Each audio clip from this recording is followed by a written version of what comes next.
Hi, and welcome to the turbulent world with me, James M. Dorsey, as your host.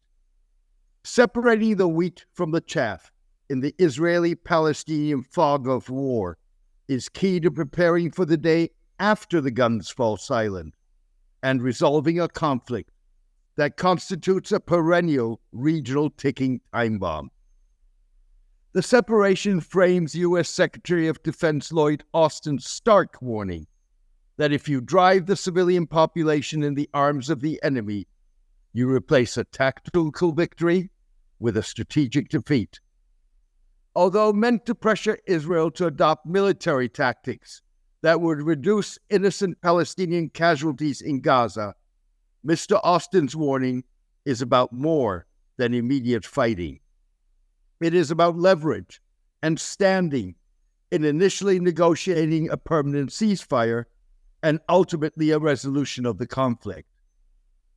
Already, perceptions of the war and of Israel and Palestine are shifting from initial empathy with Israelis as victims of a brutal attack to sympathy with Palestinians perceived as targets of an inhumane Israeli military campaign that violates much of international law. Separating the wheat from the chaff is easier said than done. It involves challenging assumptions and myths and recognizing uncomfortable and painful truths on both sides of the divide. The separation is complicated by deep-seated emotions evoked by Hamas's brutal October 7 attack on Israel that killed 1,200 Israelis, more than half of them civilians, and the carnage in Gaza wreaked by Israel's determination to change reality on the ground with no regard for Palestinian lives. The assumptions, myths, and truths are products of a combination of reality, emotions, vested political interests, and perceptions created by an information war in which truth is the first casualty. Yet separation is needed to evaluate Israel and Hamas's conduct of the war, determine whether Hamas has and should have a future, and frame a potential resolution of the Israeli-Palestinian conflict. Key assumptions, myths, and truths involve the question whether Israel has rendered a two-state solution involving the creation of an independent Palestinian state alongside Israel impossible with its policy of establishing more than 300 official and unofficial settlements with a population of approximately 700,000 on occupied Palestinian territory, including East Jerusalem. They also relate to what Hamas wants and is willing to accept, and whether it has put itself beyond the pale with the October 7 attack, and more broadly, its seemingly uncompromising attitude towards Israel and disregard for Palestinian and Israeli life. The Gaza war's revived calls for a two-state solution, a first phase of which could involve turning over the post-war administration of Gaza to the West Bank-based Palestine Authority. A chorus of analysts and policy wonks charge that international support for a two-state solution rather than one state in which Israelis and Palestinians have equal rights amounts to paying lip service to a formula past its shelf life that no longer is viable.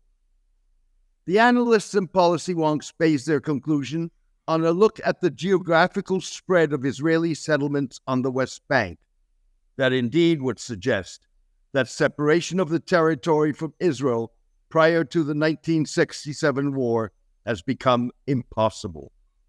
Israel conquered the West Bank, Gaza, East Jerusalem, and the Golan Heights during the war.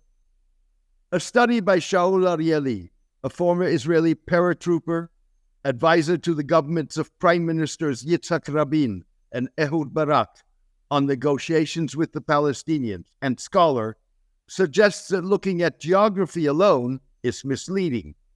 Instead, Mr. Shauli argues that the location of major concentrations of the settler population determines, alongside political will, the feasibility of a two-state solution.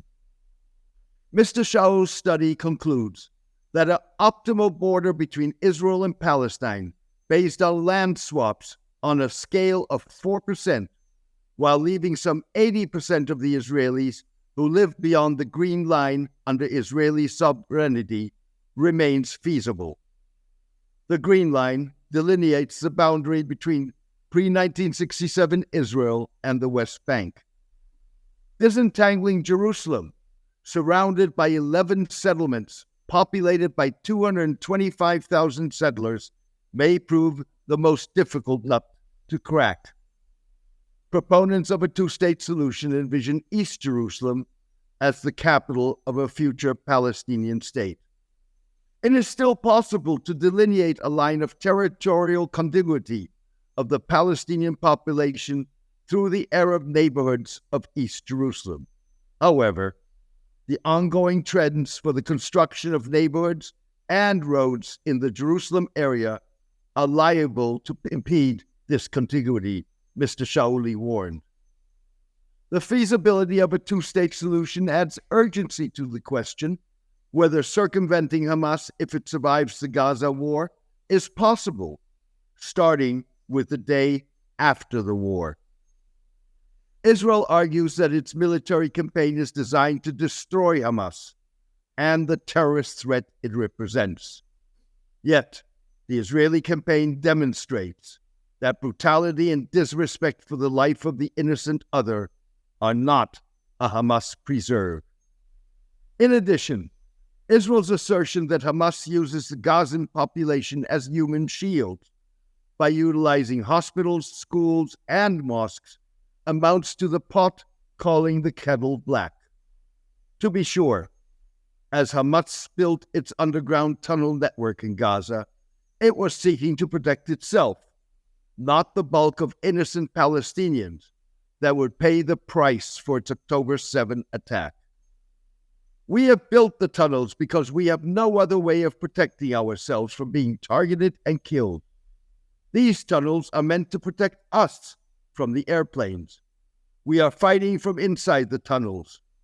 75% of the population of Gaza are refugees, and it is the United Nations' responsibility to protect them, said Hamas Political Bureau member Musa Abu Marzouk. Nevertheless, human shields have been used throughout history by warring parties, including fighters for Israeli independence in the 1940s. A stroll through Israeli cities takes one past public buildings adorned by plaques commemorating their use by Jewish militants to train and store arms. Notwithstanding Mr. Abu Marzouk's callous comment, Hamas has for years talked out of both sides of its mouth, allowing others to pick and choose what the group represents. Hamas's charter rules out peace with Israel, proposing instead a long-term ceasefire between an independent Palestinian state and Israel. Yet, in early 2021, Hamas agreed with Palestine Authority President Mahmoud Abbas's Al-Fatah party to bury their war hatchet and hold presidential and legislative elections on the basis of the 1993 Oslo Accords that involved Palestinian recognition of Israel and renunciation of the armed struggle. The elections would have allowed Hamas to join the Palestine Liberation Organization, or PLO, and enabled a unified Palestinian polity to negotiate the establishment of a state. It would have also returned Gaza to the Palestine Authority as the governing power. Elections were never held. Israel refused to allow elections in East Jerusalem because that would undermine its claim to all the city as the capital of the Jewish state. In addition, Israel was backed by the United States, while Mr. Abbas, even though he sought U.S. and European support for the agreement, feared that, like in 2006, Hamas could emerge victorious from the polling. 3 months after the agreement proved worth less than the paper it was written on, Israel and Hamas fought a war for 10 days until the United States forced a ceasefire. 2 years later, Israel and Hamas are at it again, with unprecedented consequences for Palestinians and Israelis. It's a war that is the product of a failure to separate the wheat from the chaff, and of questionable assumptions, myths, and Israeli and Palestinian refusal to unambiguously confront uncomfortable and painful truth. Thank you for joining me today. I hope you enjoyed today's column and podcast. The Turbulent World with James M. Dorsey depends on the support of its readers. For the past 12 years, I have maintained free distribution as a way of maximizing impact. I am determined to keep it that way. However, to avoid putting up a paywall, I need the support of a core of voluntary paid subscribers to cover the cost of producing the column and podcast. If you believe that the column and podcast add value to your understanding and that of the broader public, please consider becoming a paid subscriber. You can do so by clicking on Substack on the subscription button at www.jamesmdorsey.substack.com and choosing one of the subscription options. Thank you, take care, and best wishes.